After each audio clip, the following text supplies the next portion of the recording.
আমা 200 টাকা দাও না, দরকার আছে। 200 টাকা? আমি কোথায় পাবো?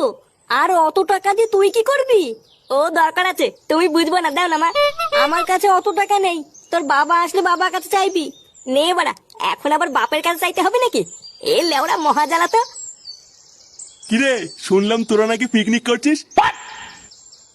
এই কে বললো তোমাকে আমরা পিকনিক করছি? কই, আমরা এসব করছি না তো।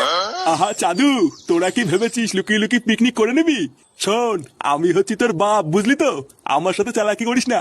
ও, তুই ওই জন্য টাকা চাইছিলিস? এই বাড়া রে, এ তো সব জেনে গেল। সেই কতদিন পর পিকনিক করছিস আর তোরা আমাকেই বললি না?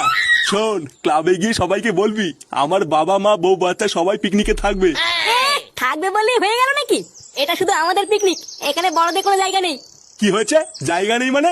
বাড়ার বাল আমাদের না নিয়ে কি তোরা নেশা টেশা করবি নাকি? হ্যাঁ এইসব কি বলছো? নেশা করবো কেন? হ্যাঁ হ্যাঁ বুঝেছি, লেওড়া তোর এত বড় সাহস। শোন, পরিষ্কার বলে দিচ্ছি, যদি আমাদেরকে পিকনিকে না নিস তাহলে তুইও কোনো পিকনিকে যাবি না। এই পোহা মেরেছে, এবার কি হবে? লেওড়া পল্টু আমার সাটা ভাঙবে রে।